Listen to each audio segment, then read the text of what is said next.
Hi, welcome to the Indie Wine Podcast. My name is Matt Wood, and this is episode 108. A few weeks ago, Chris Renfro of the 280 Project and I sat down with Gideon Beinstock of Clos, Saron as part of an Unfiltered wine festival talk. Andrew Sullivan from Unfiltered coordinated everything and organized a great evening of allowing Gideon to tell stories of his wine journey and his search for wine of place. Chris was nice enough to host us at Friend of a Friend, his great wine shop in the North Beach area of San Francisco. We had a great crowd in Chris's shop as Andrew from Unfiltered poured a selection of wines that Gideon had brought down from Oregon House. Tickets for Unfiltered are on sale now. The festival is fast approaching on July 25th and 26th. You can get tickets at donkeyandgoat.com/unfiltered. There were some great panels last year and will be even more this year, and 2 days of winemakers pouring their wines. A reminder that I have a Patreon at patreon.com/indiewinepodcast. The link is in the show notes also. If you're enjoying the podcast, any amount to help me keep telling wine stories ad-free and available for everyone is appreciated. It's all run independently, much like the producers I talk with. Telling a friend or sharing on social media are great ways to help out too. Here we go.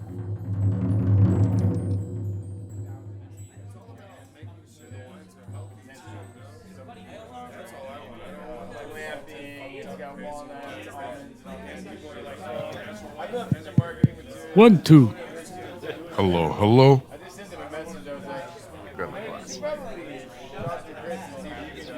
All right, welcome in, everybody. How are you guys doing? Doing amazing.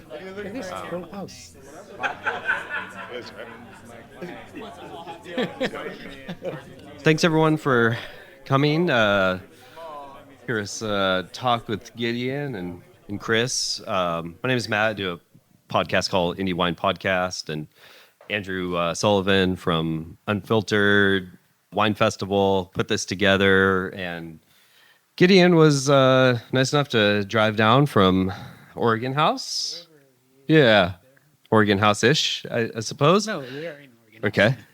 And Gideon, of course, has made the Clos Saron wines. Some of my favorite California natural wines over time. Long track record of making wonderful wines, expressive of place.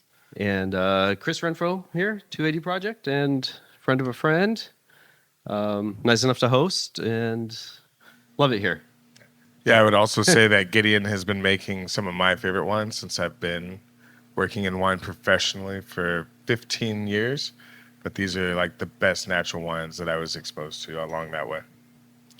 You know, I guess one thing that the two of you both have in common is I think you were born and kind of come from areas where maybe winemaking wasn't like a natural path to lead down. But how did you find that path and follow it?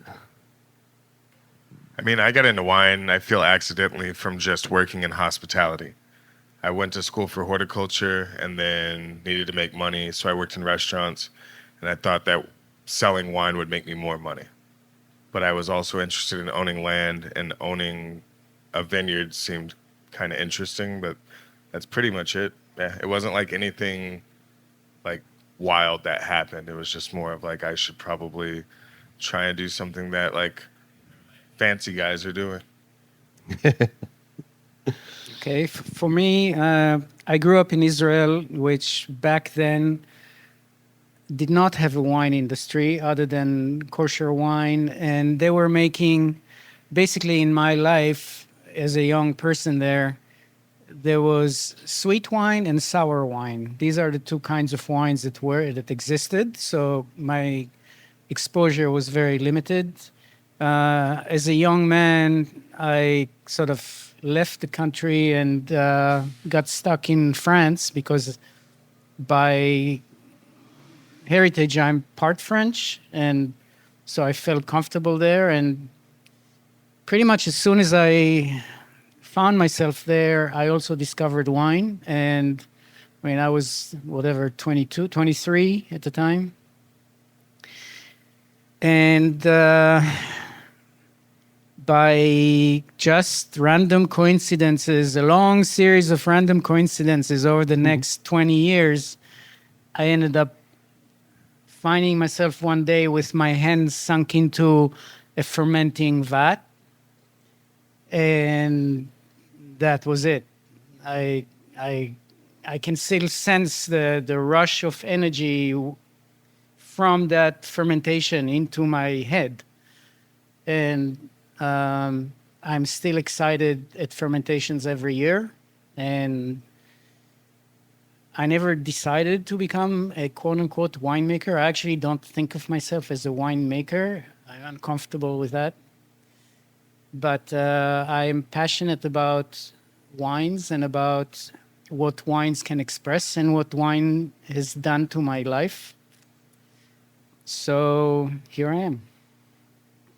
Yes, Chris. Yeah. So one question I do have is like, what influenced you into making the wine that you're making back then?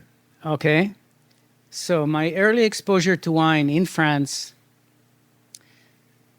again, coincidences. I was introduced to a guy who owned a wine store in Paris called Cave de la Madeleine. That guy's name was Steven Spurrier, who later became, or actually at that time, he was pretty well known, but by now, I mean, he's no longer with us, but he is pretty famous. Just before we met, literally a couple of years before him and I met, he organized that tasting in Paris, comparing blind California and top-class French wines. And that's called the Judgment of Paris by now, people refer to it. And that put California on the map. Anyway, all of this was not relevant to my relationship to him, but I liked the person, he liked me, and like many people in the wine industry,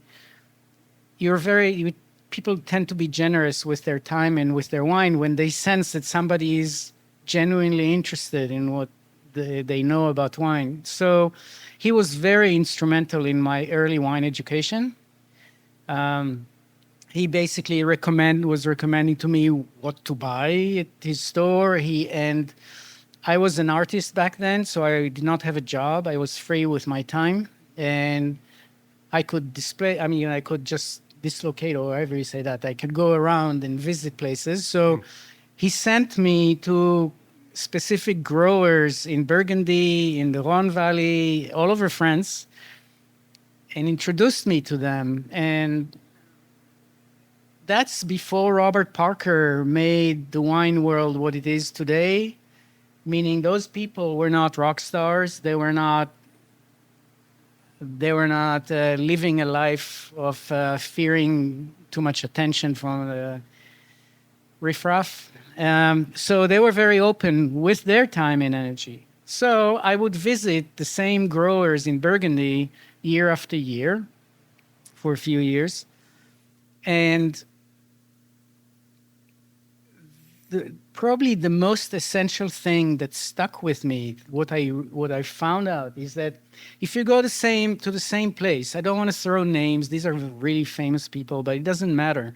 If you go to the same grower in Burgundy year after year, at least back then, they would not open bottles and give you tasting. They would go to the barrels and taste the last vintage. So you would taste the barrel from this vineyard and the barrel from that vineyard and the barrel from the third vineyard. Next year, you taste the same locations, different wine, different vintage. The vintages are very different. Wet ones, dry ones, hot ones, cold ones, and so on. So the wines are dramatically different from last year. But the interrelationship between location 1, location 2, location 3 never changes. It's laser focus on the same exact thing. What is it? This is terroir. This is what is the essence of the wine, and that never changes. The vintage changes. The vintage of variations are more superficial. But the character, the essence of the place is always, if assuming a good quality winemaking, meaning you don't screw up in the winery, then it gets it. So to me, that is really what stuck with me. So when it came many years later to me being responsible for making wine, the single most important thing to me about wine, potentially, is the expression of the place and the grape. And you've spent much of your career working in a relatively small area of California, North Yuba. I know you've sourced occasionally from other places, but really that North Yuba area is your home. And what struck you, I guess, of the terroir from there, and what has kept you around and exploring it? Okay. Well, first thing I would say generally about my life is that I don't consider my life to have taken the shape that it did because of my own decisions, pretty much, but mainly because of things happening a certain way, and occasionally me recognizing an opportunity and grabbing it, rather than deciding, oh, I'm going to do this and then pursuing this. This typically is not what happened to me. So when I mean, I joined a spiritual cult when I was in my 20s. And that spiritual cult called the Fellowship of Friends was at the same time that I joined it, was starting to develop what became the Renaissance Vineyard and Winery in North Yuba. When I heard about it, when I was in Paris, I thought, that's it. I love wine. They have a vineyard and winery. I'm going over there. So I came to California. That was my first visit to California. And I stayed in their vineyard and worked for a certain length of time, went back to Europe, came back and blah, blah, blah, blah, back and forth. Now,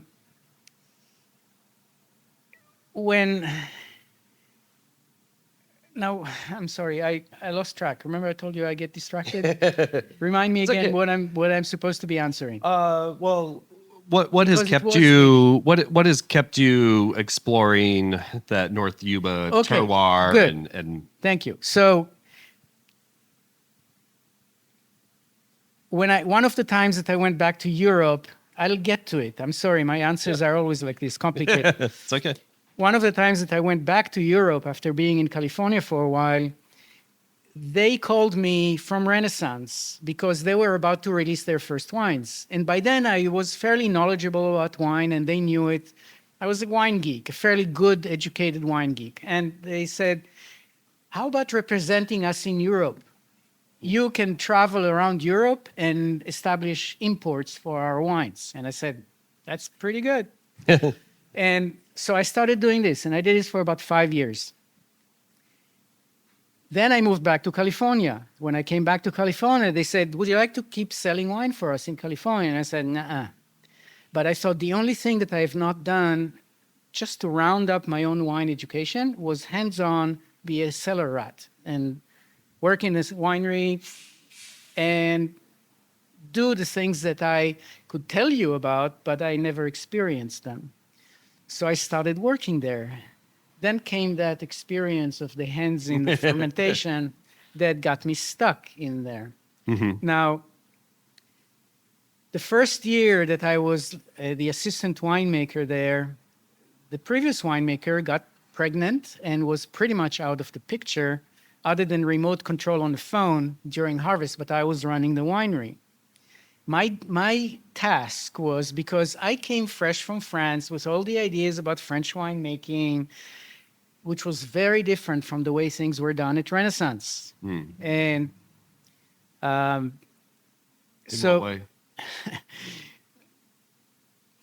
Let me start. I don't know where to start. Did Carl Werner, a German trained winemaker? Carl Werner was a German-trained winemaker who had a decent amount of experience with making Riesling, the German style, German way. He worked in Germany. He was the manager of Schloss Wollrads. That used to be a big deal. I don't know if they still are. I don't think they're as big as they were too. But that was like one of the top estates in Germany. And he got there, he got the job there after the war, rebuilding it. So he has a respectable track history in Germany. But then he started traveling around the world and becoming a hotshot sort of consultant. And he did something in South Africa. He did something in California. He started the Temecula wine industry, or at least he was involved there. He was involved with Mondavi before Mondavi became a thing. In 69 and 70, he made a couple of wines at Mondavi that were very good wines. But he had a very mixed track record in the California wine industry. His wines were very controversial. He had more success with whites. He was more comfortable with reds. He did not have as much education or comfort with. They were out of his comfort zone. And the early Renaissance wines were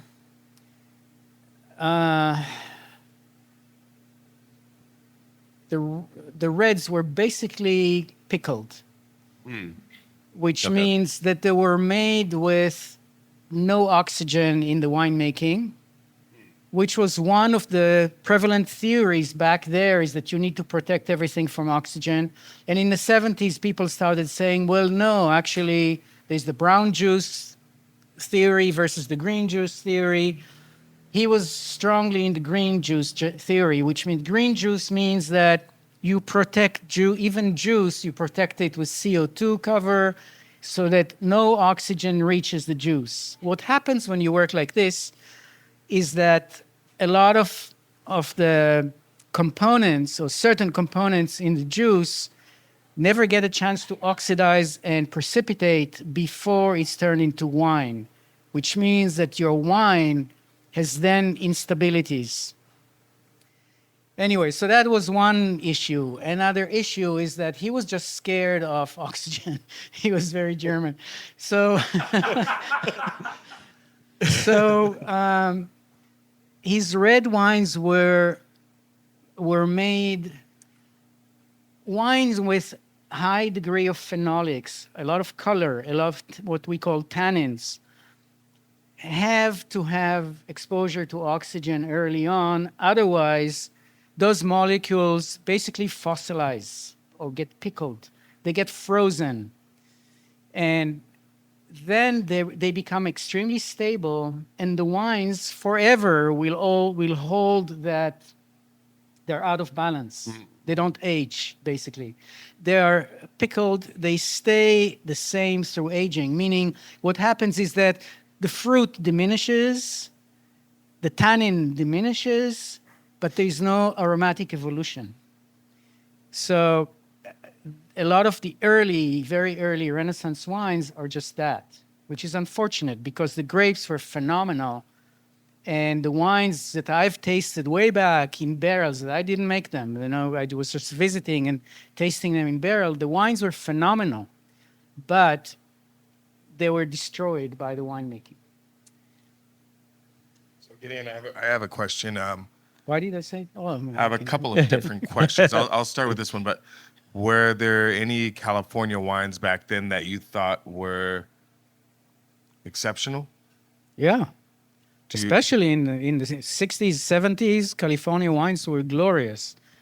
I mean, if you taste the old BVs and old Mondavis, and less famous, I mean, Villa Mount Eden. Anybody remember Villa Mount Eden? Villa Mount Eden made about 4 vintages of wines that are second to none. They are phenomenal, absolutely gorgeous wines, inspirational. Early Chapelet, early Freemark Abbey, early Jordan, early, but usually it ended at around 1980. Still in 81, Laurel Glen, 81, phenomenal wine from Sonoma. There were many fantastic wines made back then. What happened in part because of the results of that tasting in France, it went to their heads. Basically, the wine industry here became drunk on its own imaginary success. And started to basically change to become obsessed with comparing themselves to European wines and try to beat them at their own game. So they realized our wines are too bold and too brash and too uncivilized. We need to make elegant wines because Bordeaux are elegant. So they started trying to make elegant wine. And that is the curse word that is called wine making. When you take fruit and you think of it as raw material to be acted on, you're going to make some foolish mistakes. No question about it. At least from the perspective, now I have to I have to qualify that. From the perspective of honoring and expressing the vineyard and the grape. You're gonna sin, right? Good word. You're gonna commit some sins. That's why I don't like the word winemaking, because winemaking implies grape as raw material. To me, grape is sacred. It's not raw material. Grape has the full expression in itself, the full expression of a myriad of subtleties and details about who it is, what grape variety it is, what vineyard it is, where is it planted, what kind of soil, what climate is it, how was it farmed, what's the tradition there, how was it made? How is it aged? And on and on and on. It's like a book. Now, the more you fuck with the grapes and the fruit in the winery, the more space, the more air you introduce between those grapes and what you have in your glass. And it becomes a manufactured, man-made thing. It can taste good. And a lot of people taste and cannot tell the difference. But if you pay attention, you will be able to tell the difference. So how do you go about eliminating those steps? So at Clos Saron, we have a recipe. Our recipe is no winemaking to the degree possible. Or as we say in other words, no stylistic choices to be made.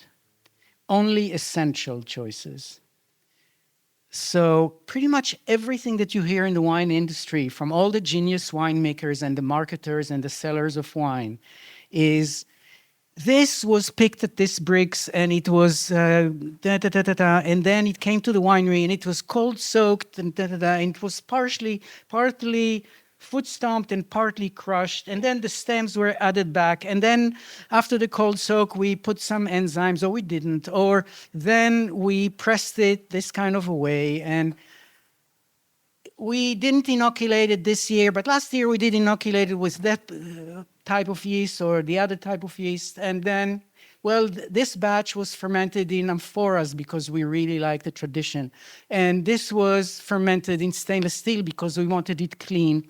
And this was and all of this stuff is about men. It's not about vineyards or grapes. So basically, our recipe is foot stomp, because that's one way to crush that is the gentlest, meaning the less decisive in terms of what it does to the fruit. So it doesn't do it, it's the not doing part of the foot stomping that we use it for. Because when you use a machine, it shears, it's much more aggressive and it has an impact. Okay, step one. Step two, we press. Whenever the fermentation brings us to the point that we call the birth of the wine, Kara, and Kara is an ex-intern of ours. So she can say, Gideon, this is not true. But anyway, I will be confirming it tonight. Yeah. So when the fermentation is at the place where the wine is basically born, I can get into it if you want, but then we press. It goes into a barrel, and it finishes fermentation in the barrel. The barrels are topped. So in a way, those are actions, but those are not winemaking actions. Those are just protecting the wine. You fill the barrels to the top so that they don't oxidize. That's it. And then we just wait until it's ready for bottling, and we bottle. So 3 steps: foot stomp, press, bottle. We don't do anything else. We don't do blending. We don't do adjustments. We don't do subtractions. We don't add, reduce, We don't add sugar or water or acid or inoculate or filter or fine or nothing. And it's not that those things are not good, and it's not about moral values. It's because I'm fixated the way Gideons are born in the world in a way that they're fixated on things. I'm fixated on the expression of terroir and the grape in wine. Why? Because as a wine lover, for me, that's the only truly exciting element in the wine, because it's the only thing that cannot be replicated and surpassed by somebody with more money and skill than you have. It's unique. Every vineyard potentially is unique. The difference in quality between vineyard is not about the winemaking, and it shouldn't be about the winemaking. It should be about how perfect the grapes that grow there were selected for this spot. That's all. And it doesn't matter if it's Cabernet or Chardonnay or Pinot or some cool variety from Serbia. Doesn't matter. All of this is nonsense. It's all fads. It's all in our heads. But the reality of it is when you have a perfect combination of grape to place, you potentially can make phenomenal wine because it's going to sing. Ta-da! I'm from listening to these songs. That's what I want to. So Gideon, then I have a question on your apprentices, your teaching. What are the things? I mean, besides what you've already told us, what's your reasoning for having so many young people come in and work with you? I wish there were more of them. I mean, for us, there are two elements there mainly. One of them is free labor. We need hands to pick fruit. I mean, Saron and I are two old farts, and we are less and less energetic and less capable of taking care of our vineyards. But we cannot pick all the fruit. We do all the vineyard work. We go through the season one way or another. But when it comes to grape picking, we need at least 2, 3, 4 other people. So that's one. Second is that I know that I've learned some valuable stuff. I know it because by now I have seen its action on other people's lives. I've seen people's life literally transformed as a result of stuff that I did. And this is, I mean, you can take it and it can go to your head and you can go, oh my God, I'm a genius. Or it can be sort of humbling, and at least my perspective is that I have a certain responsibility to pass it on to other people. Because when I look around at the wine industry, to me, it's not a pretty sight. There is, I don't want to talk about the wine industry, but so, and then there is the reward. When I occasionally taste the best wine from Frenchtown Farms or from La Honda or from Oest or from Thee and Thou or from any of the other wineries that came out of the result of our own work indirectly, it's very rewarding. It's like having my kid come back with a high school diploma or something. It's like, well done. And it's a sense of accomplishment. So that's a strong reason. Do you want to add anything about mentorship, Chris? I mean, it's what your project is so based around. So Yeah. So Gideon, I don't know if you know, but I have an apprenticeship also here in the city, where I teach people winemaking and growing. Not winemaking, but growing grapes first. The terroir is starts very with the different. land. It starts with the land. The But only basically, San Francisco terroir. Yeah, what we do is we go through different parts of wine country, all up in north and down California, and go meet with different people that grow grapes, turn juice into wine, and then respect the land first. And I don't know, my favorite thing about it is showing people that they really can be a part of something that can be a like not just a lifelong skill, but something that can like be celebrated in their community, and then can almost be like these little time capsules of how well you did something and cared for something, you know. So it's fun. It's like I don't ever think about it as like bragging rights. It's more of like just giving people like little gifts, you know. That's wonderful. It's fun. But I do want to ask you something weird. Being in Paris, did you ever go to Montmartre? Yes. Did you know that that's like also being in France, did you ever see hybrids grown when you were living there then? Did people talk about hybrid grape varietals at all? No. No? No, and there is a vineyard inside of Paris. It's called Clos de Morillon, and that's in the south of Paris. And I don't even remember what variety it is, but it's a lousy wine. And the only reason why they sell it successfully is because it's the only vineyard It's in inside of Montmartre, Paris. No, No. no. It's in the 15th quarter. Okay. That's funny. Because I heard that vineyard in Montmartre is like hybrids. That's very possible. In that case, I'm not familiar with that vineyard. Okay. Do you want to talk a little bit about the Tickled Pink? Okay, Tickled 2017? Pink. All right. So you already heard the basic story of how we make the wine. So you heard how this was made, except that this is a rosé. So rosé, you have a problem that you cannot just foot stomp and let the fermentation begin until the wine, quote unquote, is born in the grape juice.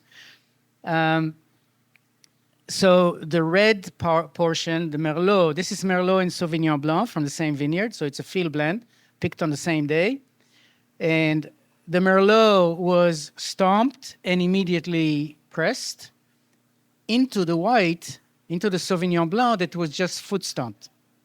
So basically it ends up being a rosé that is fermented on the white solids. Okay, so it's a hybrid kind of a thing. It's the darkest rosé we ever made, not by purpose. Basically, it was the first time I worked with Merlot for rosé, and Merlot fooled me because it gave out the color a lot faster than I expected it. So, oops, but I don't... With rosé, I don't truly care about the color at all, because anyway, by the time we release it, this is 2017, its current release, which you all know rosés are not supposed to age, and you're supposed to drink them as young as possible, blah, blah, blah. And by the time we release it, it's already brown and looking senile. So we don't care about the color. So what do we care about rosé? We started making rosé in like 2004 was our first Tickled Pink. And we made it completely conventionally. So I think it was even whole cluster pressed to preserve the nice pink color and all the spring flower aroma and all of these beautiful things. And we bottled it. We started selling it. 5 years later, I got a phone call from a restaurant in Chico that bought a case of that rosé, and they lost track of it in their cellar. And they said, hey, we have a case of this rosé. We never opened it.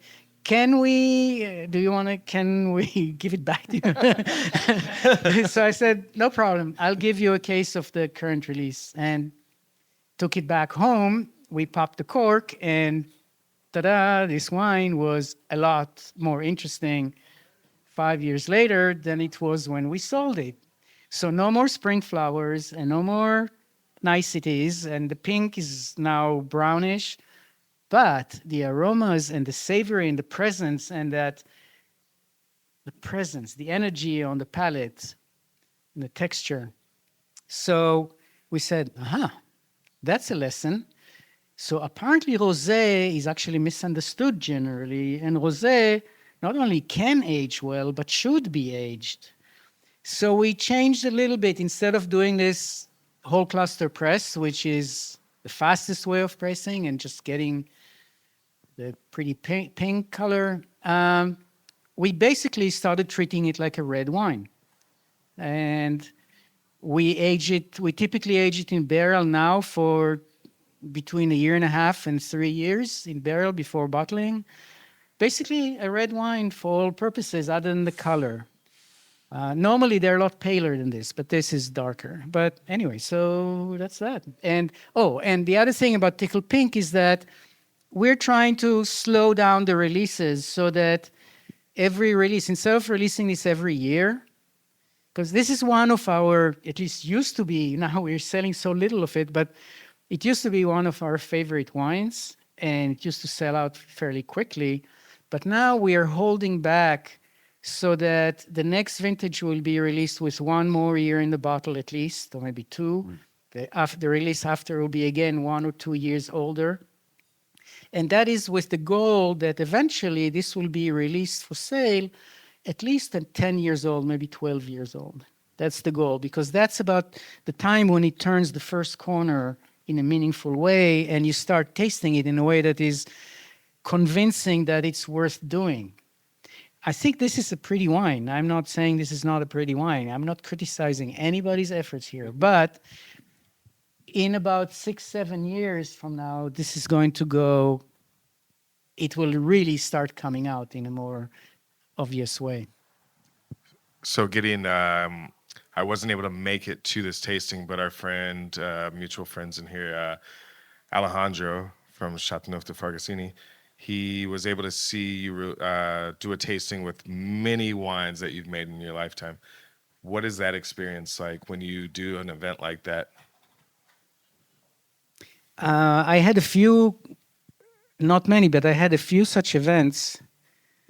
And some of them are just, I mean, again, because at some point, I mean, when I was a young winemaker back at Renaissance, I was as ambitious and as narcissistic as all winemakers are.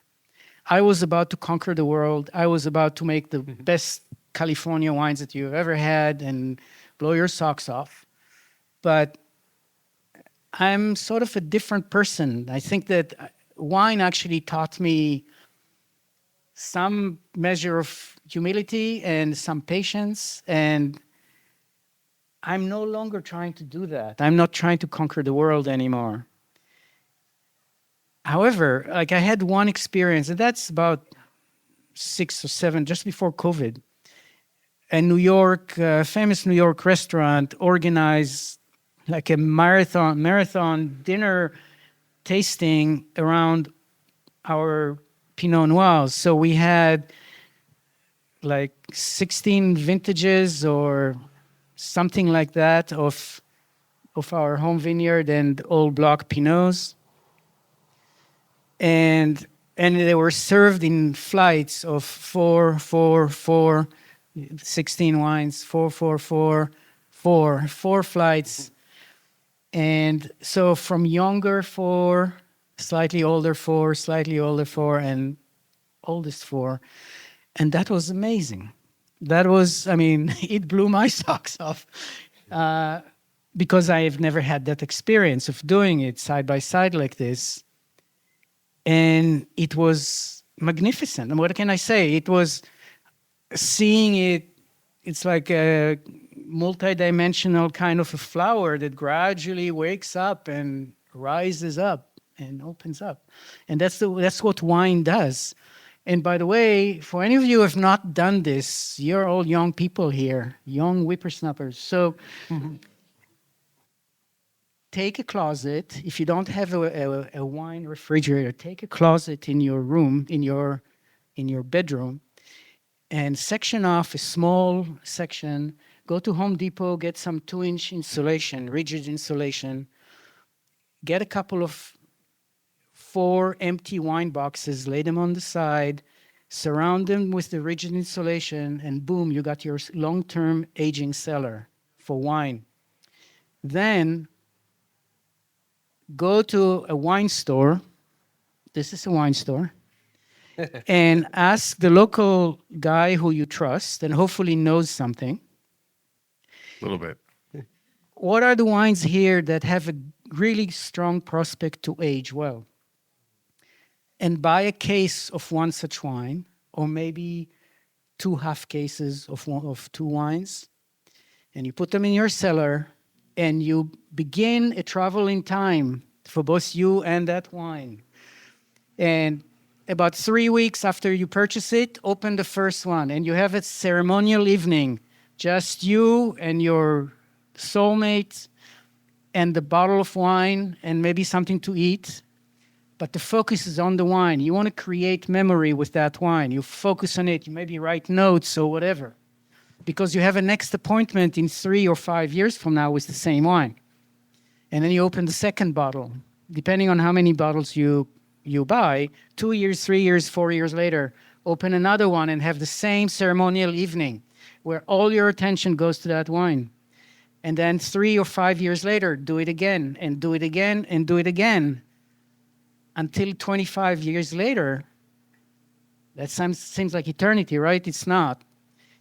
You have seen the wine open up and do just that, and you have followed it, and you have given it your attention, and you suddenly understand that you realize that wine is not this random thing that is in your glass right now. It's like a four-dimensional kind of a being that changes and always keeps changing.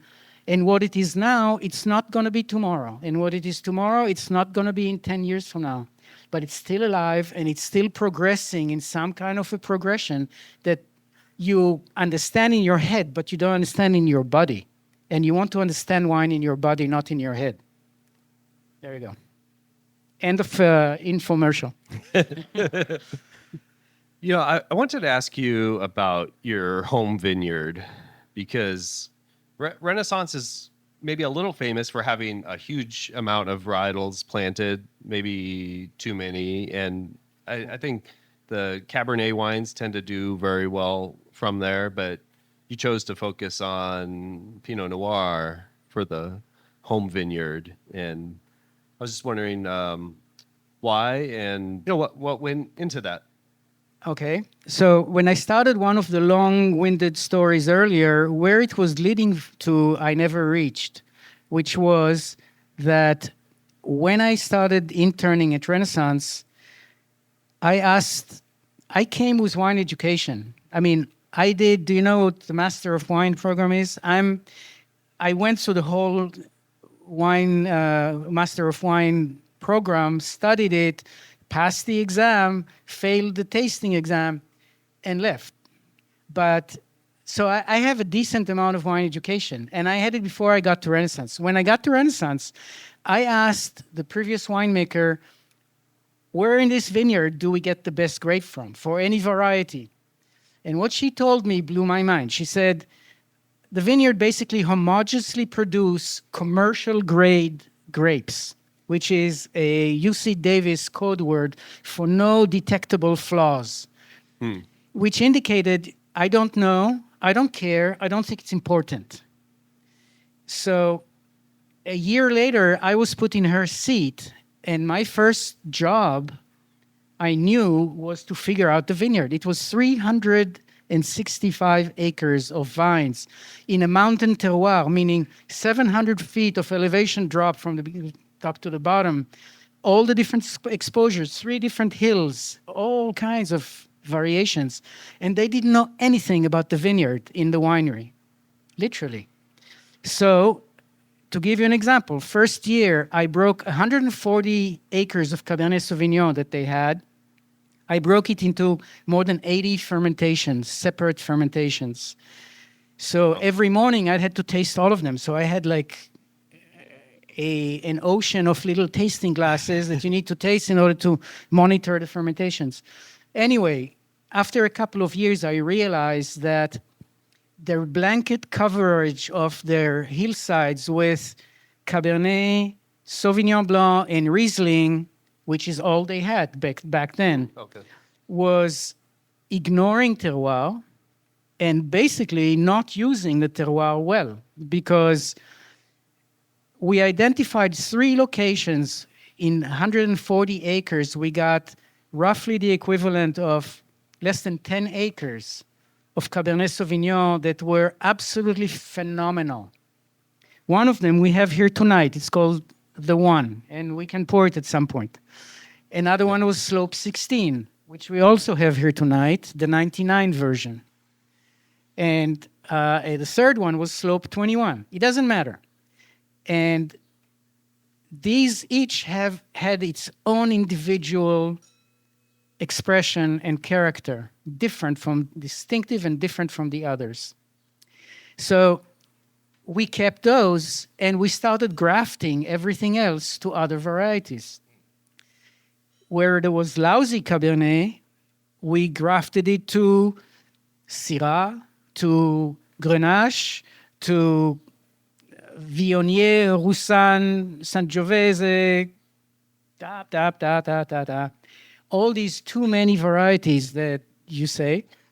And we actually made some, if you taste any of the Syrahs from the 90s right now, you might change your opinion The about Syrahs two. are, the Syrahs are very good. Yeah, or did you taste any Merlot from the 90s? Have you had the chance of tasting any Merlot from the 90s? I haven't, no. So if there is very little of it, there is some single bottling of Roussanne from the 90s. Okay. Those wines are very, very good. Mm-hmm. And they were grafted onto underperforming varieties because they were simply planted in the wrong place. Yeah. So that gave me the first true experience, hands-on, with exploring terroir, in the sense of terroir as the ideal home for a specific grape variety.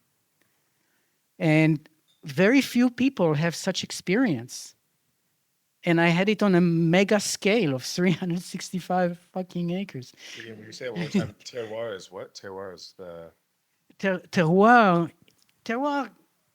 is really the all the ensemble of the conditions that are that exist in the specific vineyard location and affect the grapes and how the grapes come and how they sown. But from the perspective of the grower, of the vintner,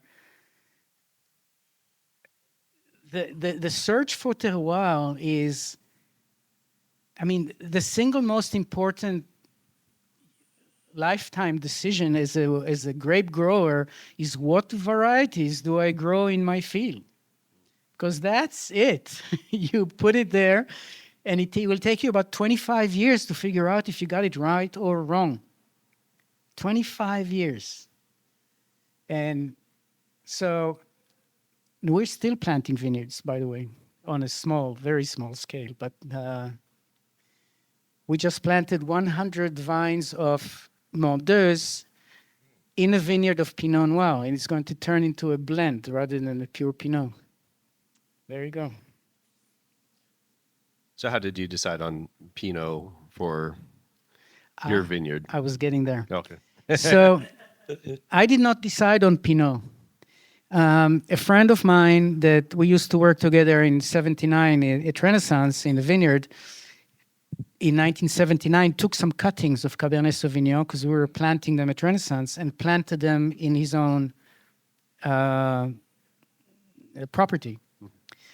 And unfortunately, talking about terroir, that was completely the wrong terroir for this Cabernet Sauvignon. And he, for 15 years, he made a bunch of Cabernet wines, and they were green and mean and nasty and never ripened. He was waiting until late November for picking the fruit, and he was still green and nasty.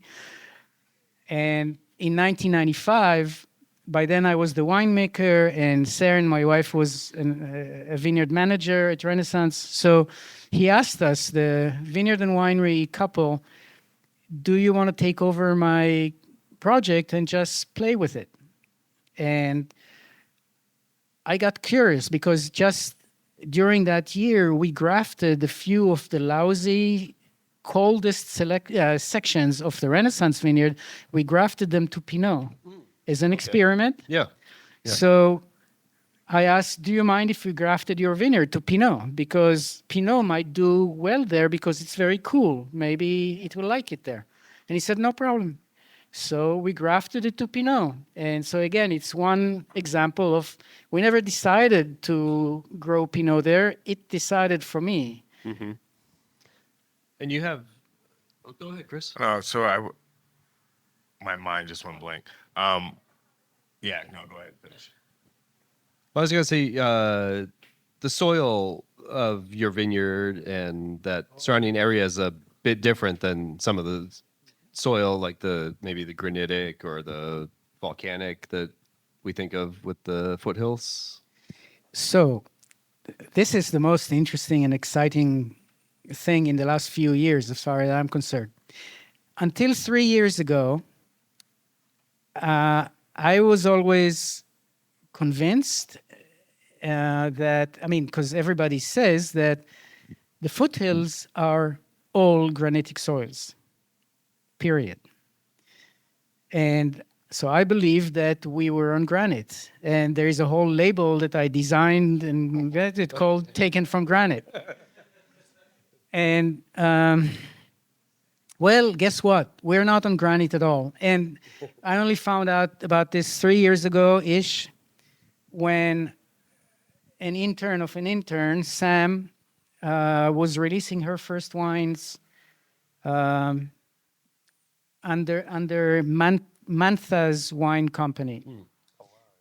And so when it came to designing her labels, she had a background in geology. So she wanted to have slides of the enlargements of the rocks, the inside of the rock. You can plate them and look at them under the microscope, and then you see all the minerals, and it's psychedelic. It's amazing.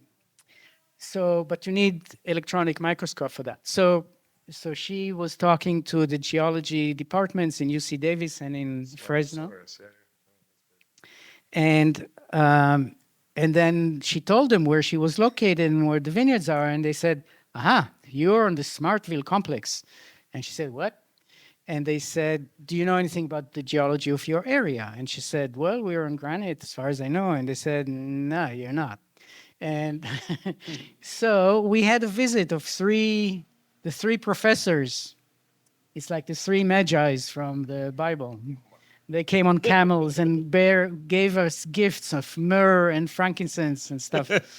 And so they took us in our own backyard from spot to spot, and we would stop the car, get out, and look at these rocks, and they would say, see here, see these lines?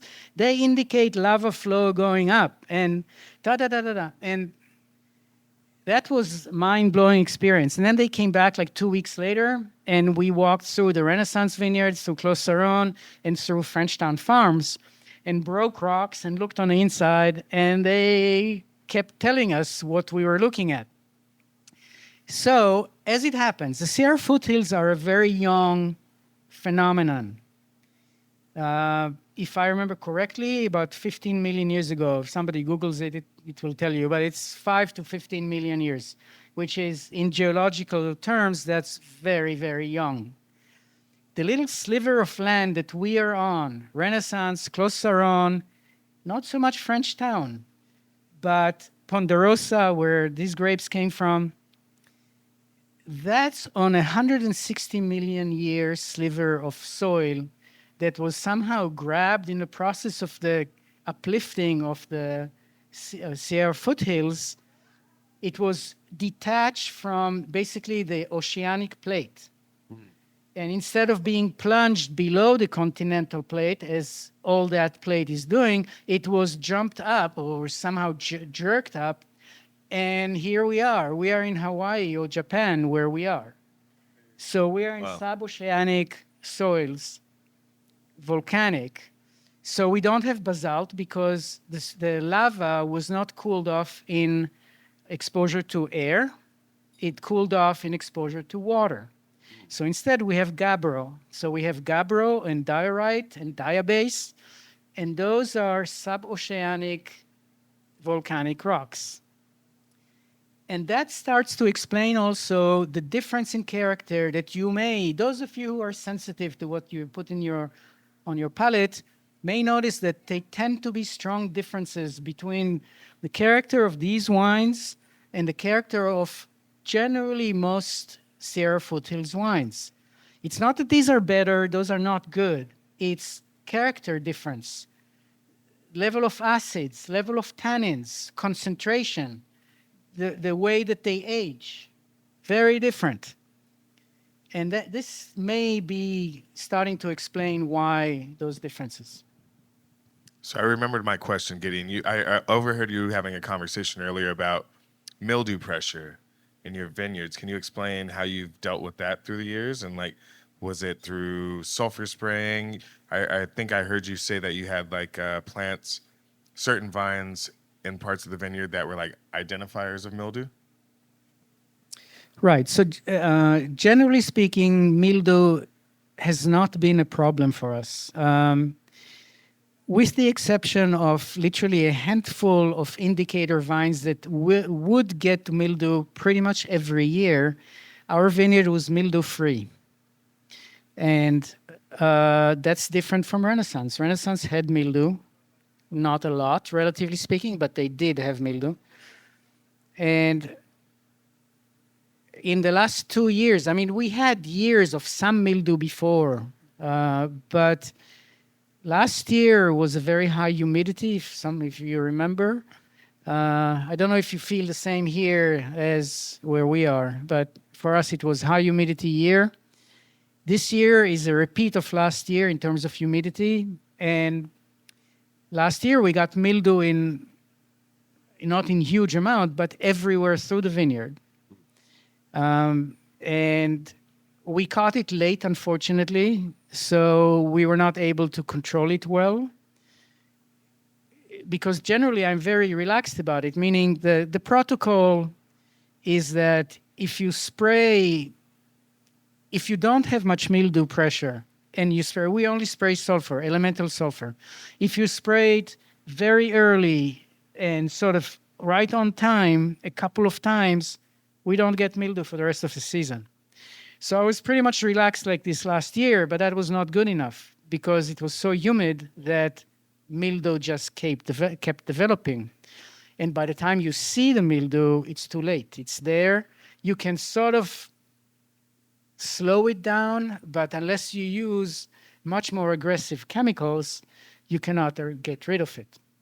So last year we had a significant amount of mildew and some rot as well.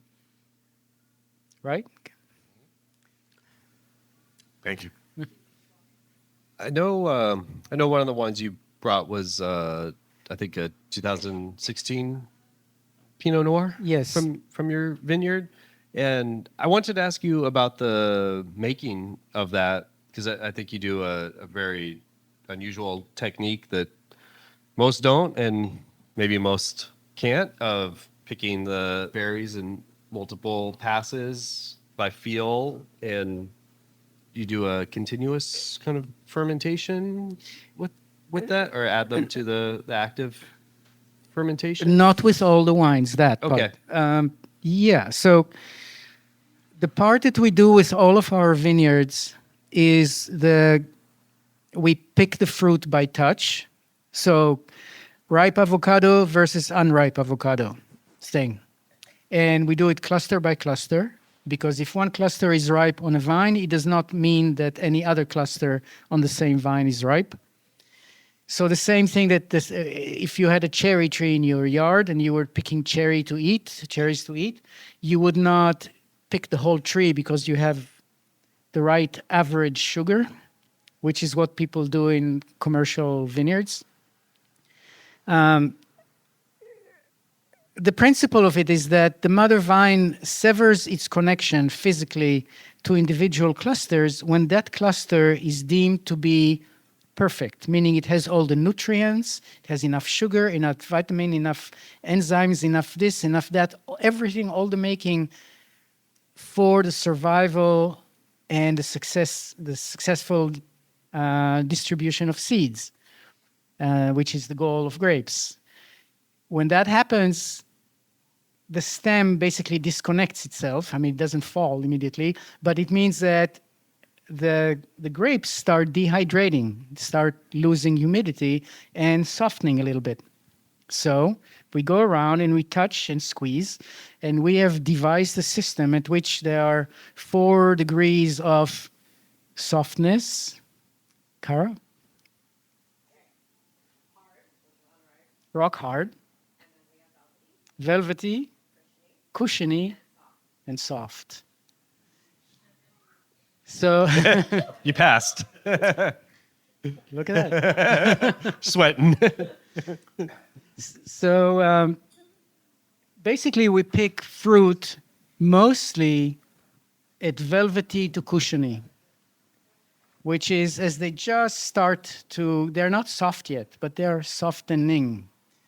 And that guarantees that 100% of your fruit in your fermentation is optimally ripe. And why is it important? Most people will try to link that to quality, and it's not linked to quality, because you have to understand that modern winemaking is witchcraft. Modern winemaking can take pretty awful grapes and make a pretty decent wine out of that, and it can get good grapes and make a very good wine out of that. So while I do not respect winemaking, I also do not disrespect it. So the thing is that the importance to me of why we pick this way, because it is sort of a lunatic effort. We pick in our own vineyards. We have 5 or 6 acres. We slave on them for about 2 months, all the 4 or 5 of us. And it's a lot of work for about 3 tons of fruit, which is nuts. Yeah. In terms of financials, economics, business, it sounds lunatic. It's lunacy. However, the reason why it's important to the wine is back to the terroir expression. So here, I'm going to play some magic on you, because now you don't understand the correlation. So imagine on one hand, you have completely unripe cluster of grapes. All the little green balls, you cannot say if it's white fruit or red fruit, certainly not variety or anything about it. On the other continuum, on the other end of the continuum, you have completely shriveled cluster. It's all tiny little blackish nuts. You don't know if the fruit was white or if it was black or anything about it. That's the extremes. Now you start coming closer towards the optimal ripeness, and you start getting information. You see on one hand, you see white grapes. On one hand, you see red grapes. You can't tell varieties or soil. You get a little bit closer and you say, this might be Grenache or Pinot. This might be Syrah or Cabernet. This is sort of light color. This is dark color. But you can't tell for sure. You get closer and you say, they're both Cabernet Sauvignon, but I can't tell anything about the soil. You get a little bit closer and you say, this must come from a light, well-drained soil. This comes from heavy clay. The closer you get to the optimal ripeness, the more information is coded in those grapes. And remember the book thing? The more story you will have in your book. And it's all coded into the fruit. So when you don't pick at optimal ripeness, you sacrifice a certain amount of information that potentially would be in your grapes. And that's why we ain't going to do that. So that's why, for me, it's worth doing this lunacy thing of 2 months of going again, and picking 40 pounds here and 140 pounds there, and which is really sort of nuts. And yet, you get wines that, to the degree possible, have the full-on expression and intensity and detail of what they can deliver. And that's why, for us, in terms of quality, there is not much difference between our least expensive wines and our most expensive wines. They're made exactly the same way. There is no red carpet for the Grand Cru with 50 to 80% new oak, and the Premier Cru only get 22% new oak. And the Village spit on the Village because it's cheap. No, they all get the same red carpet. And they're left on their own device. If the varietal and the terroir are a match, it will shine and it will make a compelling wine. If it's not, right on, it will be less interesting. Yeah. So Gideon, then with everything you've said tonight, I would like to know, like, is there a direction that you would like to see the wine industry go in, or is that too much? That's like asking, is there a direction you'd like the world to go into? Well, yeah. Peace. I mean, it's a scale. The wine industry has a big responsibility to deliver, to satisfy the need for wine. And that includes wine in the box for $3 a box. And it includes, I guess, collector's items that I don't know how much they cost. I mean, I heard that Penfolds once released like 1,000-bottle series for $100,000 a bottle, and they sold out. And I think that was brilliant because that is such a ridiculous joke on the customer. I mean, the customer that was stupid enough to buy this doesn't get the joke. The joke is on them. But anyway, so they did that. Good for them. So in a way, yeah, there is the food industry, there is the hospitality industry, there's a need for wine of many different sorts, of many different classes and styles and so on, and that's great. Wine is a social beverage. One of our interns, when he was asked, why did you start making your own wine? John Donahue. He said, because wine brings people together, and I always like this aspect about wine, and that's why he called his winery the and Thou. And that's why his wines, when you taste them, they are the most friendly wines possible. Mm-hmm. They express this. And he's a great dude. Yeah. So, I mean, but what we do can only be done on very small scale. Now, I mean, philosophically, all of agriculture should be on a small scale. Why? Because the world will be a better place. People will be better people. There will be less of us. There would not be 8 billion fools here. There would only be 1.5 billion fools here. But we would live a healthier, I think, happier lives. But that's a pie in the sky. That's not going to happen, right? So we are what we have. It's like, what do we do? I appreciate that answer, though. Seriously. Thank you. Oh, Old Block. Okay, so Old Block, that's the original half acre of vines that my friend Leonard planted as Cabernet Sauvignon. And in 1995, this was grafted over to Pinot, and then we doubled the density. So every second vine in the Old Block is a 1995 on-rooted Pinot between every 2 Cabernet grafted to Pinot vines. Wait, so how close are they together?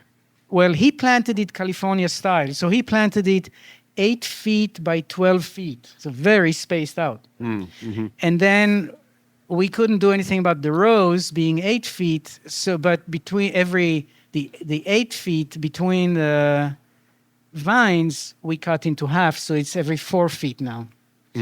Our own vineyards that we planted there are 3 by 6 or even closer, some of them.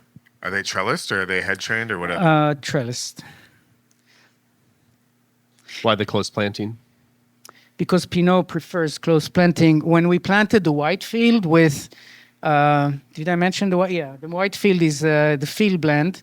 that is spaced differently for the different varieties in it. Okay. And now that we're surplanting it, sort of replanting and so on, it becomes all one confusion. But it is it is what it is. Is the Pinot all one clone? No, no. So that introduces. So let me first answer the question, and then I will try to remember, which I will probably forget. But anyway, it's as many clones as we could put our hands on. But let me finish talking about this wine. So it's that old block, which was the original Clos Saron. So 99 was our first vintage there. So 99, 2000, 01 were all just called Clos Saron. In 02, we got the first baby grapes from the baby vines that we planted in 99. And I did not want to blend them or mix them in with the older vines fruit. I was concerned about the quality. So we fermented them separately, and we created another wine that we called Pinot 2, T-O-O. And so that was sold separately. And we did this in 02 and 03.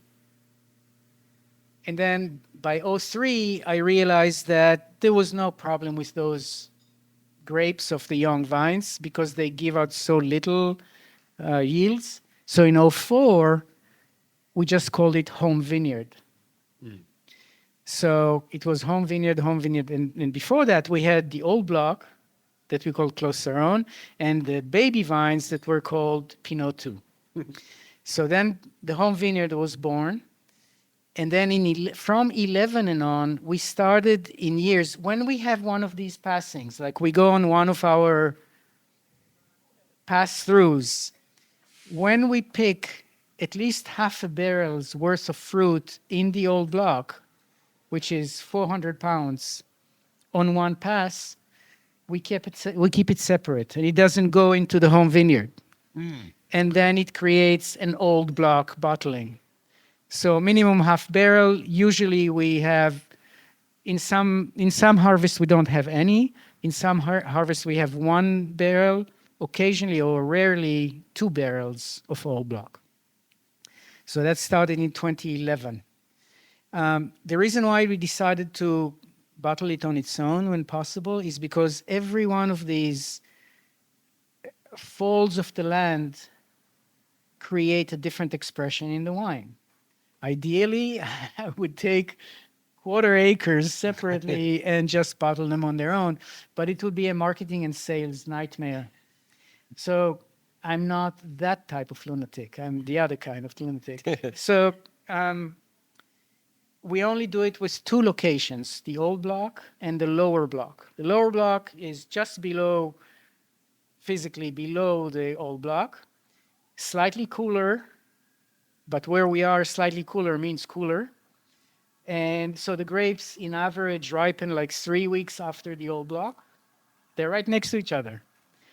And the expression is dramatically different. The old block, almost always, the typical old block, especially when it's young, but even when it ages, you can have some specific flowery sides to it. I'm going to wait for this. Thank you. So it has some sort of rose petal kind of aroma to it and some specific spices to it. In color, it's lighter than the home vineyard. In body, it's lighter. In phenolic, it's lighter. The lower block is fruitier, chunkier, sort of more mid-palate. It's a different structure, but it's a lot rounder, and in a way, more like people, the way people generally think of Pinot, because our home vineyard doesn't taste like Pinot when it's young. It tastes like Barolo maybe, but it gradually ages into Pinot more and more. That's one reason why we release it very late. This is a new release, by the way. This was just released this January. So it's not like we can't sell wine and then why we have it. It's because we release it late. The home vineyard is released like 3 years before this. So we're now on the 19 vintage of the home vineyard Pinot. The home vineyard is our main Pinot bottling. And in style or in terroir expression, the home vineyard tends to be slightly more muscular, more earthy than the old block. More savory. Andrew just poured the one, and I was going to ask you how you approach Cabernet differently than Pinot Noir. I don't approach them differently than Pinot. Okay. Noir. Yeah, this is delicious. For me, all grapes are the same. Okay. Can you talk about that? Can you talk about? Well, in a way, I already did, because to me, what matters is when we pick fruit, what matters is not the ideal bricks or the ideal acidity or the ideal this or the ideal that. What matters is what the vine thinks about its own fruit. Meaning, when the vine says to a cluster, "Thou art not mine anymore," that's what I need to listen to. I don't need to be stuck in my head and say, 21 bricks is the ideal bricks, and we need to get it at 21 bricks, which is what people do. We don't need that. We need to be listening to the vines, listening to the grapes. And then when we foot stomp them, listening to the fermentation. So we have a morning ritual that when the interns and I meet in the cellar, and we do the quote-unquote punch downs. So we meet in the cellar, and the ritual is that each of them tells me their opinion or their impression. Is this fermentation ready to be pressed today or not? And after they say their opinion, I say mine, and I am the decider, the decision maker. So, I'm joking, but the idea is that anybody who wants to create wines of their own, from their own vineyard, needs at least to be introduced to the simplest, most basic way of making it, which is what we do. And when you do it, rather than being stuck on a theory, because almost all my friends and peers in the wine industry are stuck on theories. There is a set of ideas that pleases this one or that one, and that's what they follow. They follow their ideas and their thoughts and their philosophies, and they compare them and agree or disagree about philosophies. To me, that is missing the point, because wine comes from a vineyard through grapes. And the beauty of wine, from my perspective, is its ability to tell us the full story about its origin and identity. And when we come to it with our own thoughts, we interfere. That's it. That's all I have to say about that.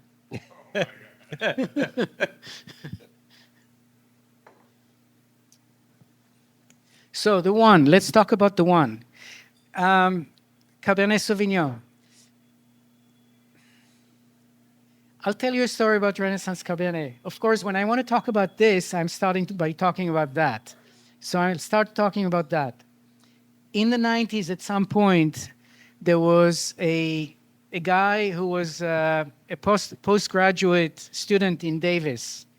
He was doing a research about phenolic compounds in California Cabernet Sauvignon.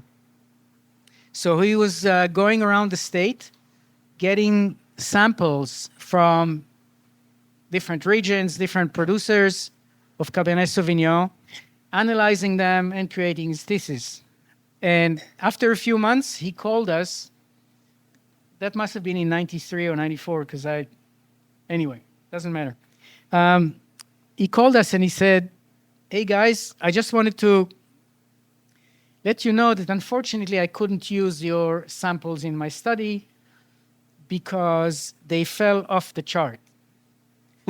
He said, when you do studies, if you don't want to go into the full complex study, you truncate the ends of the graph. And your Cabernet Sauvignon is entirely out of the range of any Cabernet Sauvignon in California in terms of phenolic compounds in quantity and continence, in terms of what molecules are in there. He said, I have no idea why. Neither did we. We didn't know what to make of it. Now, when we have some information about the soil that is different, maybe that has something to do with it, maybe not. Anyway, phenolics. What people refer to as tannins. You know, tannins, this thing that dry your gums and pucker your mouth. No water. No. That's an example of phenolics. The color, the pigments are also phenolics. And red wine can contain many, many different molecules that are phenolics. Phenolic is an organic molecule that can come in many, many shapes and variations. It's a very complex chemistry. And phenols interact with each other, they polymerize, and that's why tannins gradually soften with age, because they keep polymerizing and then becoming too heavy, and they fall out of solution, and they create that's part of the sediment, and that's why the wine softens with age. So in a nutshell, that's what phenolics are. There's a lot more to it, but I'm really not a wine chemist, but fortunately I have some understanding of this. So when it comes to Cabernet Sauvignon, I knew to begin with that we working with grapes, Slope 1 Cabernet Sauvignon from Renaissance, are extremely tannic grapes. More so than apparently any other California grapes. I don't know if it's factual, but it's close to factual. So when it came to the moment of deciding, can I make this wine by the same foot stomp press bottle? Meaning this Cabernet Sauvignon that is super phenolic, super tannic, is going to ferment on the stems. I don't know if it's absolutely true, but I bet you that hardly any Cabernet Sauvignons in California state are fermented on their stems. Yeah. Because it is a great variety. It's very tannic. Oh my God, you're going to overwhelm it. Also Pinot, there are very people who consider themselves as wine experts who I have heard claiming that you cannot successfully ferment Pinot Noir on more than 15% of its stems because it will throw off the balance and it will make an off-balance wine. So here we are making all these wines with foot stomp grapes, meaning they're all 100% stems. How come they're not out of balance? They're not. I mean, that wine took 10 years to come to a place where it's civilized enough to show it to unsuspecting crowd like yourselves. And you don't say, oh, that's horrible. But I'll tell you another fun story, if you excuse me. Yeah. There was Solano Cellar, one guy who used to manage Solano Cellar in the East Bay years ago. When he has his first child born, he said, I want to buy, actually he said, I want to buy all your Cabernet Sauvignon, because he knew that we had in the pipeline. That was 17 vintage. I want to buy all your production of Cabernet Sauvignon from 2017 for my offspring. And I said, you can't afford and I will not do it. No, you can't. But if you want a case, I'll happily sell you a case. I mean, this is before it was bottled, but it was not. And I told him, and he said, okay, can I taste the sample? And I said, I don't advise it. And he said, why not? And I said, because as much as I know that you're a very experienced taster, you will not understand this wine. You will think that this wine is out of balance and it's not good. And he said, no, I've tasted barrel samples, da da da da da. He just insisted. I brought him his samples and he withdrew out of his interest in buying. And he loves and adores our wines. These wines, this Cabernet Sauvignon, when it's very, very young, is tough. Do you remember tasting it during fermentation? That's a tough. So it's about time. Yeah. This is when it's 10 years old-ish. It's the time when it starts what I'm calling turning the first corner, which means that it's starting to not be too close, too unyielding and unexpressive. It's starting to tell you that there is somebody here. But this is a wine that will keep improving in the bottle, and I sort of can guarantee it because I've seen many vintages like this. This will age longer than any Renaissance wine that I've made. This will age for 40 or 50 years at least in terms of improving, not lasting. I'm not talking about lasting in a bottle. I'm talking about improving in the bottle. And that's why I'm trying to sow the seeds of convincing young people to start aging your own wines.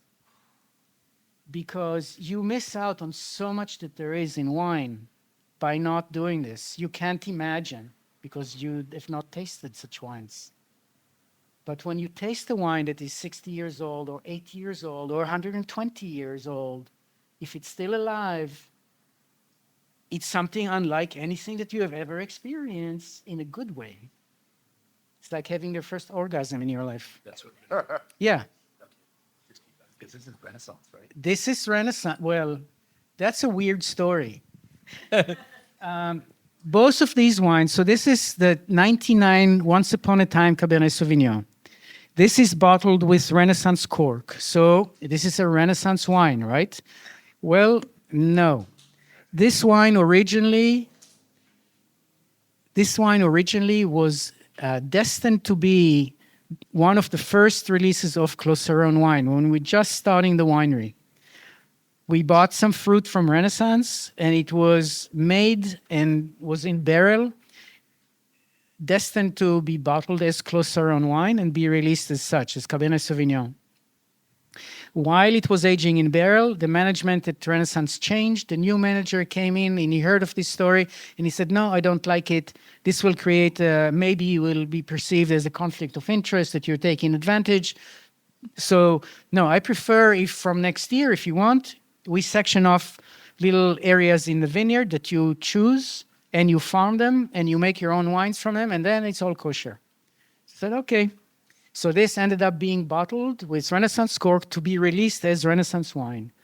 But because it was not part of a lineage, meaning that there was not a 98, 97, 96 that pushed out the 99, it ended up staying in the cellar, sort of unlabeled in boxes, palletized, until Aaron Mokrish told me about this, and we bought it back. We labeled it, and here it is, Clos Saron wine. So this is incredible because the acidity and everything is it's so right there. How what did you pick this at? I mean, do you remember this? Do you remember the bricks? It wasn't about that. It was just about feel. It was about ripeness. It was about This was not picked by touch. This was picked by bricks or by ripeness. I don't remember, but not by touch. But this is a 12-point-something% alcohol. So whatever, it was 21 bricks or 21 and a half bricks or... but that's what I'm talking about, this energy, that these wines have so much energy. And this one was fairly conventionally made. This was normal sulfite regime. Oh, really? Yeah. So for me, it's like when a lot of young people talk about not liking Cab, not liking Chardonnay, certain things, I feel like if they tasted this as a Cab, they would be like, this is Well, awesome. let's talk Wild. about this. I don't like Merlot. I don't like Pinot Noir. I don't like Zinfandel. I don't like Cabernet Sauvignon. I don't like Chardonnay. This is all nonsense. Thank you. Yep. It really is all nonsense. First of all, you really don't know, because what you have tasted is sort of a random, very small, unrepresentative sampling. You may have been unlucky, or the people that made those wines, either their taste is different than yours, or they didn't know what they were doing, or whatever. This is all random. A grape variety, any of these grape varieties, when it's planted at the right place and it's picked at the right time and it's not screwed up in the vineyard, in the winery, is going to make a really good wine. Any of these varieties. That's it. The rest is myth. You're under the hype. If you believe in all of this because somebody told you that Cabernet is better than Merlot, you're hypnotized. This is not true. It's just not true. What has been your evolution of thought as far as the way picking and fermenting your wines? I imagine it wasn't a fully formed idea when you started. No, it was not. How did that kind of evolve from that first time, putting your hands in the vat and getting that energy to where your ideas are now? Well, there were a few elements.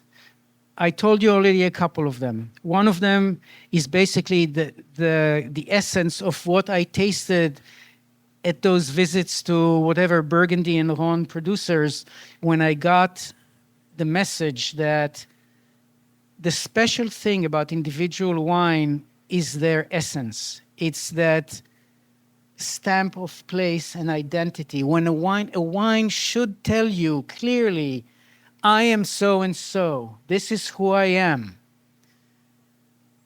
And it should be loud and clear. Even if the wine is subtle, even that subtlety should be loud and clear in a way. If it does not do it, it means that something happened along the way that prevented it from doing that. So that's one element. I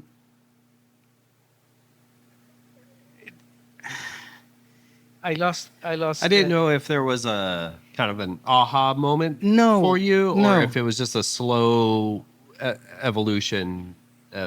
No, it's more, the way I speak now is more the product of many years both being attentive and open to the information that comes to me by the vines, by the wines themselves, by the fermentation themselves, and also noticing and formulating what I've observed and what the principles that gradually come into focus. So, for example, very recently, I've noticed a whole other aspect of the fact that we pick by touch. Our wines, in relative terms, do not express a lot of vintage variation. Okay. And only recently I've noticed, I've intellectualized it recently because I went, oh, but it of course not, because when you pick it by touch, every year is almost identical because the moment of perfect ripeness is almost identical. So I would challenge you in a lineup of Clos Saron wine to point out the drought years versus the wet years. You won't be able to. because the moment of true ripeness is almost identical. Yes, there are subtle variations, but they are not like in Burgundy when there is a screaming overripe versus a screaming underripe, and so on. So that's an example that in retrospect, I sort of realized, oh, imagine that. And so a lot of these things, like we didn't start picking by touch from day one. No, we picked, I know how to take grape samples very well, and that's not trivial because some people take grape samples and you get 3 bricks higher or lower than what really comes in. But then we started by doing this. But I mean, taking samples because I didn't want to have 14% alcohol because I'm concerned about the balance. So fine, I prefer to have 12.5%. Okay, so I need to pick at 21 bricks. All right. So we picked at 21 bricks. And as we pick, I touch this and I say, this is green. I don't want to pick this. And I look at the other thing and it's sort of really soft and a little bit shriveled. And I think, this should have been picked already. Okay, so next year, let's do it in twice. Okay, so we do the first pass to get the quick ripening. A lot of wineries are doing this. Quick ripening fruit, we eliminate it, and then we come back and do the rest. Same thing. I go, this is still not ripe, and this should have been picked earlier. Let's do it in 3 times, okay? So at some point you go, oh, all right. Maybe we should just do it the nature way rather than the man way. The man way is always looking for efficiency, for what makes sense logistically, for cutting corners, making, not wasting anything. But this is agriculture. And agriculture, in essence, is food production for individuals. It's not meant to be this colossal thing with big tractors that are semi-automatic. Now they will be completely automatic very soon, but no, it's meant to be from right here, from your soil. I mean, there is no soil here in San Francisco, but There's a little bit. He's got a little vineyard. Chris has the only vineyard in San Francisco. Oh, cool. Cool. Yeah, I was actually just going to ask if anybody yeah, sure. had any questions. Yeah. So I had a question about production and how that works with this philosophy of picking whatever's ripe. So if you've got 40 pounds and you bring that in one day, and you do you then, tread that and then it goes through the process. So I'm also wondering, is your cellar then full of like tiny barrels of wine where each day kind of, how do you then translate that daily harvest model to a, you've got to make a wine in a barrel at some point? Yeah, very good question. There are a few different ways to deal with it. And yes, during harvest, our cellar is full of small fermenters, including all the way to one like small bucket with like 5 pounds of grapes fermenting in it, which is sort of funny. So the common ways to work with it. One of them that is the closest to conventional winemaking is that you have one batch. When it's time to press it, you can press it into a barrel. And instead of filling, that there are 2 more barrels to come in time from the same product or the same vineyard or the same whatever. So you can press it into 3 barrels instead of 1. And then when you get batch number 2, you press it into the same 3 barrels, and batch number 3 into the same 3 barrels, and you gradually build up. That's one approach.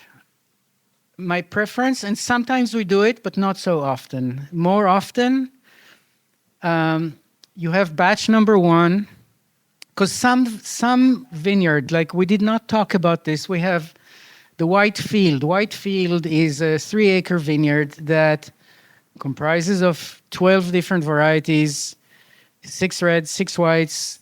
They're sometimes fermented all together, and sometimes they're fermented as a white and a red. But in each case, it's all co-fermented within the same wine. How do you do that? So you start day one and you pick your 40 pounds and you go and you put 40 pounds. Okay, this goes into, we call these blueies, but they're not blue, but it's like plastic tubs. They go into a small plastic tub like this, and somebody, hey, Kara, can you please jump in there and stomp it? So she goes, patch, patch, patch, she stomps it. And then we let it be. And we start in the morning we look at it. If it does anything, we do a punch down, meaning we soak it into the liquid and we taste it. When it's time to press it, if no other grapes came, it shall be pressed. If, on the other hand, before it was pressed, batch number 2 came in, we look at batch number 1. If it's still not even fermenting, batch number 2 will be foot stomped and then added into batch number 1. Okay, eliminated those. Then comes batch number 3. We look at batch number 1/2. If that is strongly fermented, we cannot put it back in there. What we do instead, we wait for the right moment of pressing the batch number 1/2, and it's pressed into batch number 3. And then we taste it as if we never tasted it before, looking for the birth of the wine in the juice, the same way that we did the day before, but it's a different wine by then. And then batch number 4, batch number 5, and they keep co-fermenting as we go. And we can sometimes do it over 2 months' time. Yeah. So there are ways to work with that. And again, this did not start. I'm sort of an armchair philosopher, but I did not start by developing a whole system of thou shalt make wine this way. Number 1, da-da-da-da. Number 2, da-da-da. No. But I knew what was dear to me. I knew that to the degree possible, I do not want to lose any of the information coded in the fruit. How do you do this? All my peers talk about the terroir, blah, blah, blah. But when I look at what they do, or when I was at Renaissance I was the winemaker there. It's not my own production. So I was doing what they were doing before, a variation on that. And as I was doing it, I was saying, I am not sure that this is a good idea. So one other thing that I did at Renaissance, when I was, for a short time, there was Tweedledee and Tweedledum, which was Paul Flitcroft and myself. We were both assistant winemakers there. We were two race horses, that some people were betting on Paul and other people were betting on Gideon, who will be the winemaker. And we became best of friends. And what we did in the dark, in secret, before and after every process, and Renaissance had a whole book of processes, not joking, because it started by a tectonic monster, continued by a person who is like a scientist in nature and knows everything about science, not about wine. And so everything was very much so. So before and after every procedure, we in secret bottled some samples and put them away, marked them and put them away. And then like a year, 2 years later, we started bringing them up and tasting them. And what we discovered is that consistently at every step along the way, the one thing that happens reliably, regardless of what you do, is that the wine comes out with less energy than it had before. Now that's a winemaking lesson. And then some decisions are good and the wine improves in texture, or the wine improves in clarity, or the wine improves in definition. So there are things to be gained, but it's always a trade-off. And so that became very clear to me. So you add this and that, and you go, oh. So when it came to the creation of Clos Saron, by then I had whatever 5 or 6 years experience at Renaissance, and a lot of observation and a lot of experimentation. We did insane amount of experiments, small scale experiments of fermenting this with that, of fermenting this way, of fermenting, and just the grapes from here and the grapes from there, and because none of this was done at Renaissance before. And I wanted to learn everything that there was to learn. So by the time it came to creating Clos Saron, I knew a few things. One of them is no winemaking to the degree possible. Great. Anybody else have a question they'd like to ask Gideon or Christopher? Yeah, just practically, how often are you getting your hands on the grapes to test how ripe they are? Are you walking down every row every day? You don't need to do it. Like if you ever had a fruit tree in your yard, you understand that. If you have a cherry tree and you pick all the ripe cherries, you don't need to check them the next day. You have about 4 days, 4, 5, 6 days until fruit ripens again. So depending on the temperature and so on, minimum 4 days, more typically 5 to 7 days between picks. But since we have different locations, then it fills different days of the week. So I honestly don't remember how many off days, but sometimes we get into spells that we just pick. Every day you pick, even though it's just 200 pounds or 300 pounds, but you work the same amount of time. So it feels like you're really slaving there. And it's sort of ridiculous, but the results seem to be worth it for me.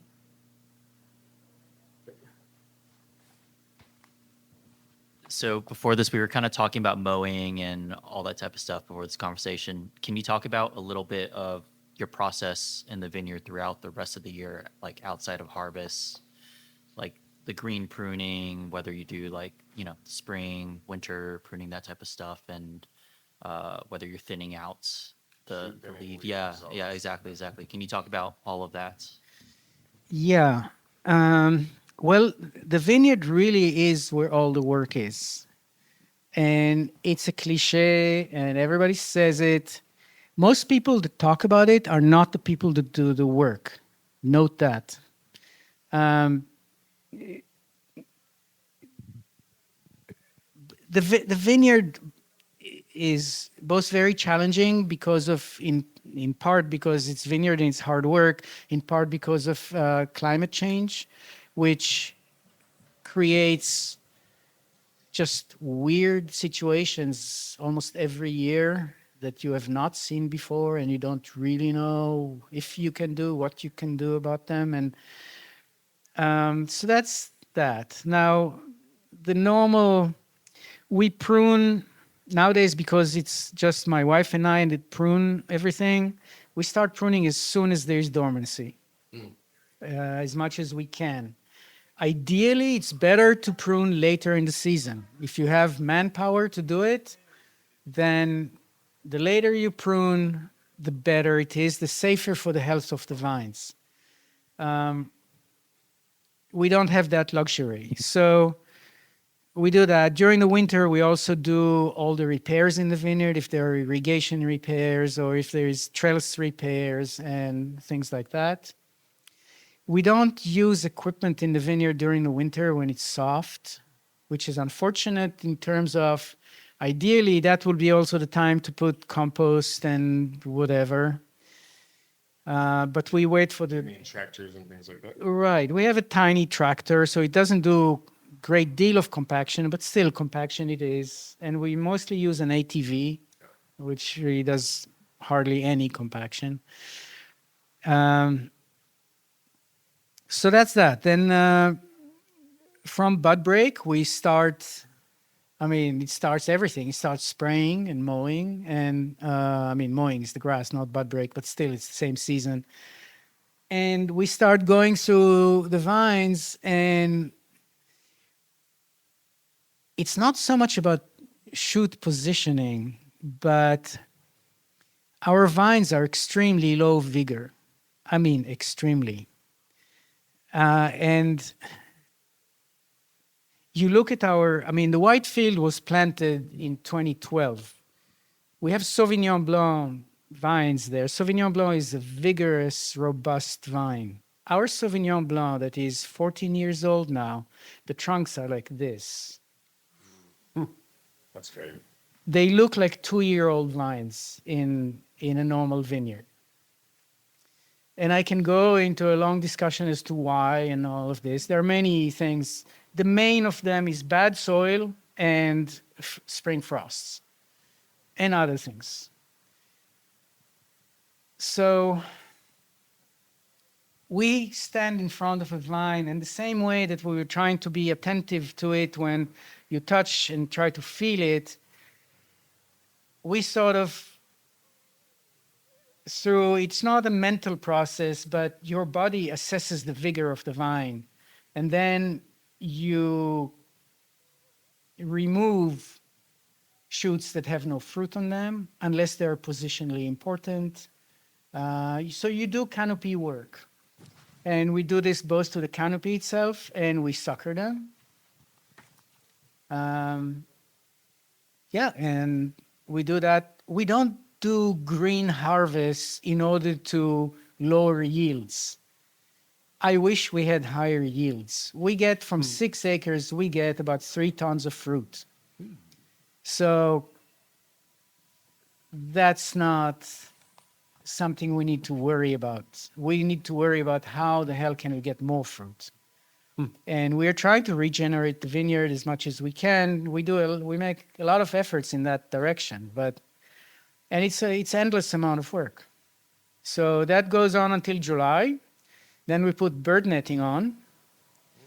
Last year we were devastated by rats, and rats don't care about bird netting. They just go under the netting and demolish the vines. That was a first. Don't know where it came from, but yeah. So Apocalyptic. it was. It was just awful. Sounds like bowls. It was just awful.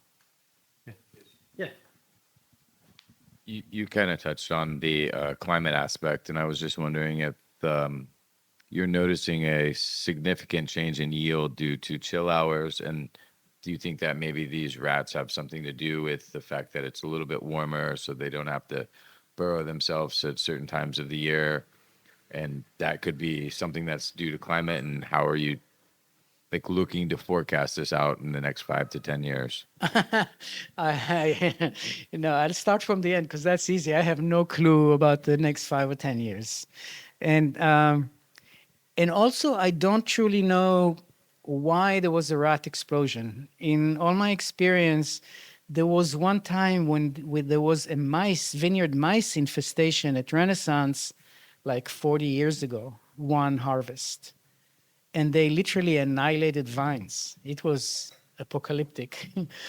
And so I do not know. I think that it can have to do with predators' presence or lack thereof, or I honestly don't know. It's not my area of expertise, but could tell you that we had a lot of rats. We had them in the walls. We had them under the house. We had them... and we were killing them by the dozens, and they were there, and it was not fun for months. Do you have a question? Yeah, I was wondering, when I hear you talk about your experience of putting your hands in the grapes and feeling the energy, of fermentation happening, and the time you spend in the vineyard, really watching the evolution of the vineyard and curating the evolution of the vineyard, wine has a different a special role in your life beyond just wine, and so with your background in art and seeking, there seems to be something about wine that connected a lot of different meaningful things, deeply meaningful things in your life. And I was wondering if you could talk a little bit about the special role that wine plays in your life. I really don't know how to talk about this.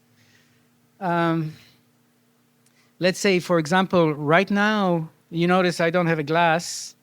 For one thing, because I'm driving back. I mean, I still drink wine, but I drink very little wine anymore, simply because my body cannot metabolize it very well anymore.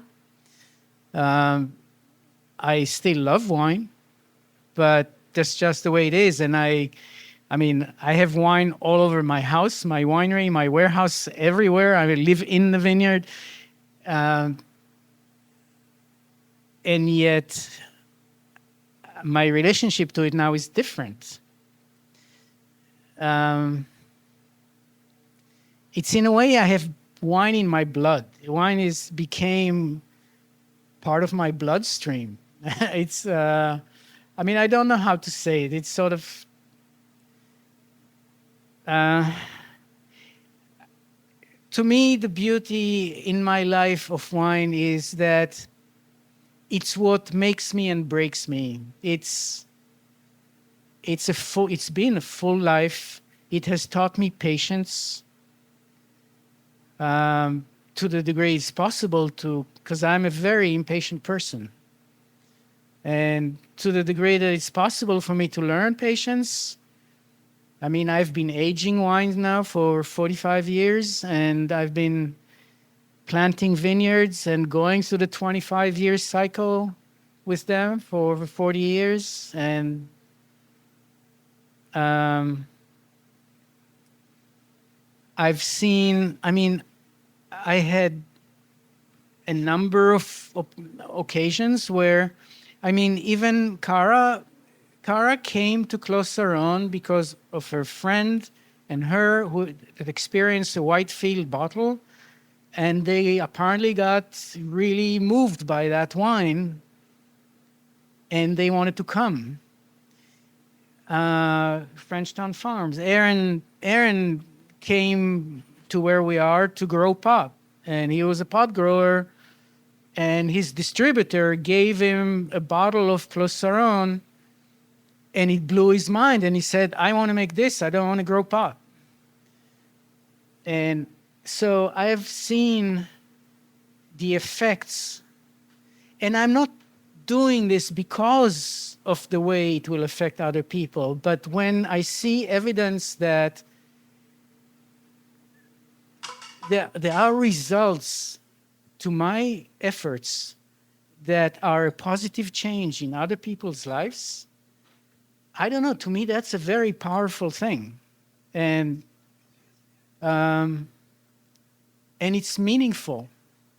I mean, I don't know how many of us have the luck to be leading a life that produces something that sometimes is beautiful, and to some people, it becomes so meaningful that it changes their lives. I mean, when I was an artist, I was pretty mediocre. I mean, I was a decent painter, but I was not a great artist by no means. I was not a man even. You know, as a person, you cannot be a great artist if you're not a person. Wine came later, and maybe I became more as a person as I was working on my wine thing. So maybe there is a better correlation there. And it gradually, as you get older, and maybe as I've proved myself, yeah, I've seen myself being praised and thank you, I like it, my ego likes it, but it's no longer my driving force in my life. I literally spend almost all my days alone in the vineyard working. I don't see people, I don't talk, I don't preach, So it's not a lifestyle that I go around and am surrounded by people who admire what I do. When I am surrounded by people that admire what I do, it certainly gets to me. But that is not my life or its meaning. if you cannot stay in the vineyard for 40 years if you crave that. Everybody craves it to some degree, but if that's what you want, you're in the wrong place. You should live in a city and you should be surrounded by people. I cannot live in a city anymore. To me, coming to the city is painful to some degree because I see people living in the wrong habitat. And it's painful. It's like seeing animals that are not in zoo, in the wrong habitat. And so I feel fortunate. I mean, working in the vineyard literally destroys my back. It's painful. It's difficult. I'm overstressed all the time. And yet, I would not trade it for anything. Because it sustains me. It keeps me energized, challenged. So I think I'm very lucky. I consider myself extremely lucky. And I think my luck is having found something that truly unifies my life. What I do is what I'm passionate about. It's what feeds me physically and spiritually. It also feeds other people. It also makes an effect on other people's life. That's perfect. But I would not recommend it to everybody because it's a very difficult life. Before you make pie in the sky ideas about starting your own vineyard, you should try it for a year or two. In any case, you should work in the vineyard for a year or two because you need to see the cycle. Otherwise, you don't understand it. And it's difficult. Not many people can survive it. No, when it's only the sun and you, and we're in California, that's not fun. Well, it's fun to have you down here. Thank you for coming to the zoo. I also just want to make a note, this is part of Unfiltered, which is a series of events around the Bay Area that culminates in an annual festival in Berkeley, which will be July 25th and 26th this year. So Gideon will be returning to a cage and pouring wine from behind the bars there as part of that festival. So if any of you are interested in this, follow Unfiltered Wine Festival on Instagram, and you'll see all the events there. Thank you, Andrew. Thank you for organizing this. Yeah. Thank you, Andrew. Thanks, Chris, for hosting. Appreciate it. Thank you, Gideon.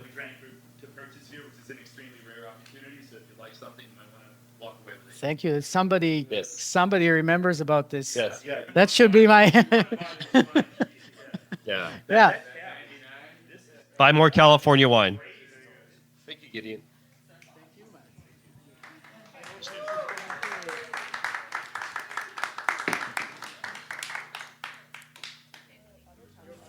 I got it for my mom. Mother's Day is up, you know what I'm saying? I didn't think even more actually. I don't know how many more decades she's got, unfortunately. And this is the. Chris, thank you. Always a pleasure. Happy accident. Thanks for listening today. Chris, Andrew, and I all had a great time doing this live event with Gideon. I think he had a fun time also. And again, it's about sharing the information and about producers selling wines. We've had some fun other events like this that will be shared in the future, and there are always more coming up that you can find out about by following Unfiltered Wine Festival on Instagram. You should also follow Chris at 280 Project and Gideon at Clos, Saron. And please follow the podcast on wherever you're listening and the Instagram at Indie Wine Podcast. You can email indiewinepodcast@gmail.com or Instagram with comments, questions, or feedback. If you're enjoying the podcast, I'd love it if you told a friend or wine lover about it and help spread the word. Rating, reviewing at wherever you're listening, or donating at patreon.com/indiewinepodcast helps a lot too. It all goes to offsetting podcast expenses, keeps it ad-free, available for everyone, allows for more episodes, and helps support independent folks. We'll be back soon with another episode. Have a good one.